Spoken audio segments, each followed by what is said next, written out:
How you guys doing? ISL Friesland here, and today I'll be bringing you guys the recap of the first week of the ISL Season 3 playoffs. We have the quarterfinals here. We have 4 amazing battles, so to say. We have the New England Patriots versus Memphis City, the Dallas Victory Stars versus the Cincinnati Red Gigas, the Utah Wees versus the New Orleans Pages, and the San Francisco 49ers versus the Death Starmies. First of all, we have kind of sad news. The main sad news is that Cameron and Memphis City had to forfeit their match. So that gives Burke and the New England Patriots a 3-0 victory. So they will head to the semifinals without doing anything really. So first of all, we have to decide who is going to be the opponent of Burke in these semifinals. And for that we have to watch the battle between the number 2 seed from the Kanto Conference, the Utah Wees and Gavin, versus the number 4 seed, or the number 3 seed even. The number 3 seed actually, from the Kanto Conference in Blaze in the New Orleans Pages. Utah Wees are currently the Utah Wees were 9-3 in the regular season, and the Pages were 7-5 during the regular season. They faced off each other twice. Don't know exactly what their scores were when they played, but let's just head into the recap.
first semi-final actually. The Pidgeys win.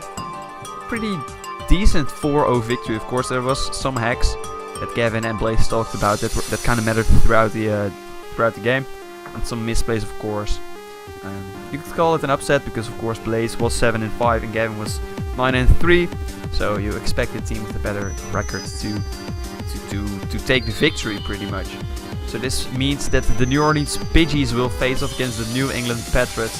So yeah, that's going to cause a lot of tongue twisters next week. It already is kind of causing a lot of tongue twisters. So bear with me. Let's just head into the semifinals of the Johto Conference. First of all, where we'll be watching the Dallas Victory Stars taking on the Cincinnati Regigigas. The Dallas Victory Stars, of course, goes by Xavier and at 10-2 throughout the regular season. So another pretty convincing regular season for the Victory Stars. But of course, he has kind of a reputation to not do that well in the playoffs.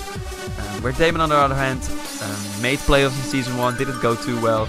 Didn't make playoffs in Season 2. Or he did actually, and then he ended up being 6th place. I actually beat our grudge match for 5th. So he will face off against Xavier and the Victory Stars. Damon, it was 6-6 throughout the regular season, so the team with the worst win-loss ratio in the playoffs. And of course, as you can see from last season, having a bad win-loss ratio doesn't mean you are out of playoff contention by any means. So let's just head into the recap.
pretty big upset. Of course, Xavier was kind of the favorite to win the entire season this season.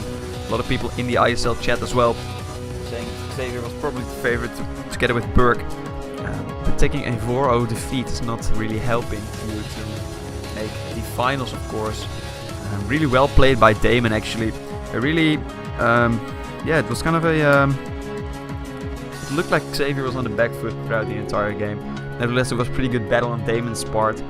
And so that means that Damon and the Cincinnati Gigas head to the semifinals after taking the 4-0 victory over the Dallas Victory Stars. They will play the winner of the San Francisco 49tails versus the Death Starmies.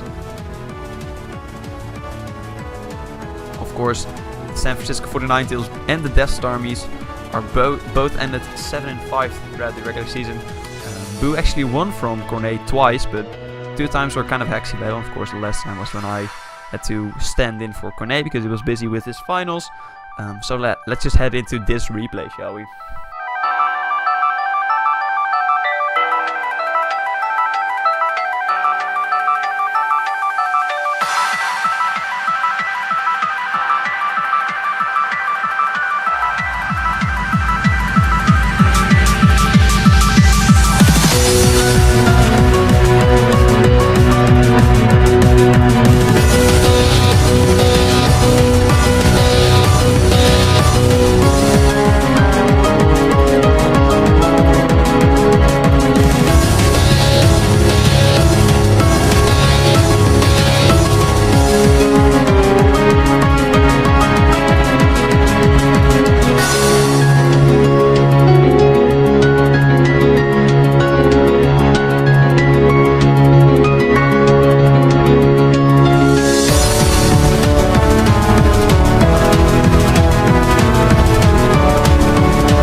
So yeah, that concludes this match. A pretty convincing 5-0 victory for Cornet. And the Death Starmies, they head into the semi-finals where they have to face off against Damon and the Cincinnati Gigas. Of course, also another division rival. Of course, both Damon, Boo, and Cornet were together in the, I guess it was the silver division. I'm not 100% sure, of course. It's just a wild guess anyway. But they have to face off again next week, where they will play their semi-final. The other semi-final, of course, is the New England Patriots versus the New Orleans Pidgeys. So let's just look at the bracket to see you guys, to give you guys an idea what will happen. So yeah, the Kanto semi-final, or the Kanto final, actually, whatever you want to call it. The New Orleans see, tongue twisters. There we go. And the New England Patriots, coached by Berg, versus the New Orleans Pidgeys, coached by Blaze. And then the Johto final, or the second semi-final, is going to be the Cincinnati Red Gigas, coached by Damon, versus the Death Starmies, coached by Cornet. So it's going to be pretty good semi-finals, of course. Maybe, of course, we've seen some upsets in the quarterfinals as well, where both Xavier and Gavin lost, which were, they were probably, they were favored to win their match, at least in my opinion. But yeah, it turned out that upsets still happen because it is still Pokemon, of course. We'll see if more upsets can happen. If maybe Blaze can beat Berg. That would be a pretty major upset in my opinion. But first of all, let's head into the MVP race for the playoffs. It is kind of yeah, we of course have one leader, but then number 4 to number 2 are 3 Pokemon that all have a 2-0 win or 2-0 kill death ratio with a +2 differential, of course. Number 1 is Reuniclus, currently at 4th place because I do it in alphabetical order. So at 4th place, the Reuniclus from the Death Starmies, coached by Cornet, 2-0. Gligar from Damon and the Cincinnati Red Gigas, 2-0, of course. And then Azumarill from the Death Starmies, also by Cornet, going 2-0 with a +2 differential as well. And then taking sole possession of the first place is a mon that was probably the MVP of the quarterfinals. It did a lot of work versus Gavin, and is of course Mega Venusaur from the New Orleans Pidgeys and Blaze, who takes a commanding lead with 3 kills and 0 deaths. This wraps up the recap from the ISL quarterfinals. I hope you guys will join me next week when I will be recapping the semifinals for you. Of course, 2 amazing battles that will happen, and of course, I'll see you guys then. Be sure to leave a like and subscribe if you haven't done so already, and I'll see you guys next week. Goodbye, guys.